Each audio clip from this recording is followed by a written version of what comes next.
रायजोनि खामानि मावनायनि थाखायसो बेसेबां एमएलए फान्ड दं बेखौ बिथाङा मावनांगौमोन आरो गाव जेसेबां हाया स्टेट गभर्नमेन्टजों सिग्नेचारजों रायलायनायनि गेजेरजों खामानिखौ मावनांगौमोन किन्तु बिथाङा बेखौ हायाखै नोंखायनो नोंथांमोना टेस्ट खालामखांबाय दा गोनो गोथो जानांगौनि खुनु खोथा गैया दिनैहाय जाय मानसिया खामानि मावदों बेनोसो नोंथांमोना भट होनांगौ गावनि मुल्य गोनां भटखौ जानला मोनला सोरजोंबा नांलायलायनानै सोरजों खुगा गाज्रि मोननानै व्यक्तिगत स्वार्थनि थाखाय भटखौ नस्थ' खालामनो नाङा बाहाय जों रावबो बिपिएल नङा जों बर' हारि जों बेसेबां मानसि जोङो मा रुंसारि जालांनांदों बे बिटिसिखौ मोननो नोंथांमोनहा मिथिगौ इउनिभार्सिटिनि दरखौ मोखाङाव नोंथांमोनहा नुदों हालि हालि मानसि रुंसारि जालांनायफोरनि नाम दिनै बिसिनि थैनि बिनिमयाव जोङो बे मोनब्रै डिस्ट्रिक्टखौ मोननो हादों दिनैहाय जोंनि माने सेंग्राफोरनि खुगा मेगनाव मोदै खुगायाव खदै जों बिसोरो बुंफुंनो हायाखै 5 बोसोराव जोंनि लाइफआ नरकआव परिणत जादों आंहा जायाखै गरिब दुखुनि मानसिखौथ' आं नुदों मानसिया ट्रिटमेन्ट खालामनो फैसा गैयामोन मेगनाव केटेरेक्ट जाबाय मेगनाव नुवा बेखौ ट्रिटमेन्ट खालामनो फैसा गैया मुलि बायनो फैसा गैया आं नुदों 5 बोसोराव आंनाव बेसेबां मानसि दरखङाव थानानै गाबहैदों होमबा जुदि डेभलपमेन्ट जादोंमोनब्ला जुदि रायजोखौ बिसोरो सुगाव दोन्दोंमोनबा मानो 5 बोसोराव बयबो गाबाल' मानो मिलियाखै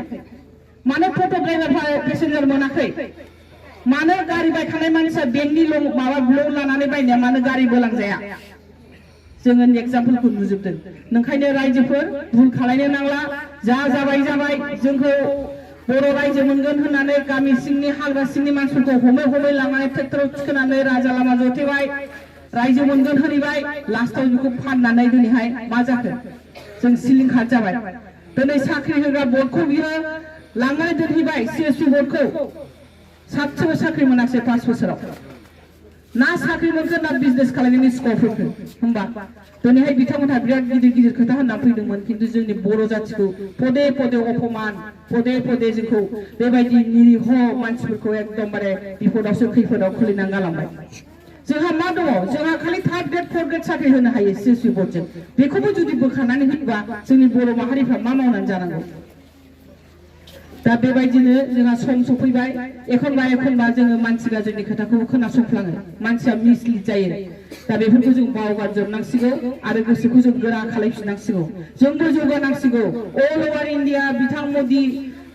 मोदिया जे डेभलपमेन्ट लाबोदों जोङो बेखौ मोननांसिगौ दा बेखौ मोननोबा जों मा खालामनांगौ जोङो गोख्रों मानसि बेखाय फाथायहरनांगौ स्टेट लेभेलाव दा बिदियाव दिनै आं हिन्जाव माहारि हिसाबै नोंसिनिनो फिसाजो हिसाबै रोंगौथि गोनां बर' हिसाबै आंहा मोननांगौ दं आं दिनै मोनदों आरो आं दायित्वखौ बिराद गोसो होनानै मावगोन खारन आंहा दिनैनि दिनाव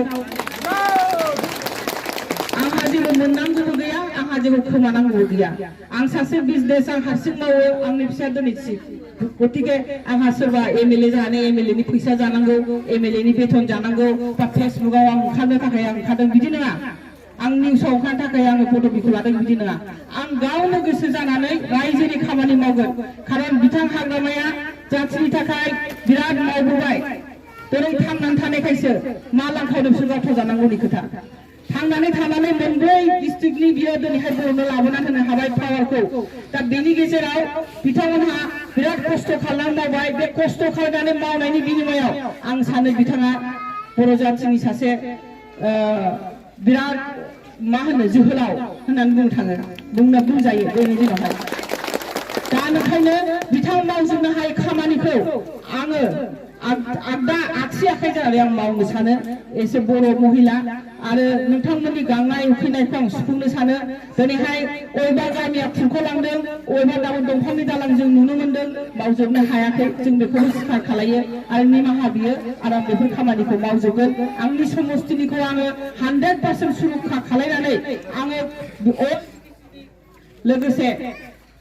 एन्टायार आसाम आरो भारतबर्षखौ डेभेलप खालामनायाव आं सहाय खालामनो सानो दा बाहाय नोंथांमोननि अननाय नांगोन मोनफा भटखौ जों सानगोन आरो नोंथांमोनखौ आं ओंखायनो खर' गंलाङै खुलुमनो आरो आर'ज गाबो जे मोनफा भटखौ जों नस्थ' खालामनो नाङा मोनफा भटआनो जोंनि डेभेलपमेन्टनि खामानि थाखाय सहाय जागोन जोंनि गथ' गथायनि दिनैहाय जों बिमा माहारि दिनैहाय जों अलखद समाव जुदि जों गसङा इयुनावहाय जारिमिनाव जोंनि नामाबो बदनाम जागोन खारन जोंनि फिसायानो कुइसन खालायगोन जोंनि फिसौआ कुइसन खालायगोन जे नोंथांमोनहा अफायमोन जेला बर' जाथिया अलखदाव दंमोन नोंथांमोनाथ' गोरों गोरा जानानै जेबो गसंथायाखै फंसेबो खोथा होनाखै ओंखायनो बेबादि दाजाथों आं बेखौनो लुबैयो जोंनि बर' हारिया जौगालांबावथों आरो जोंनि बर' हारिजों लोगोसे नेपालि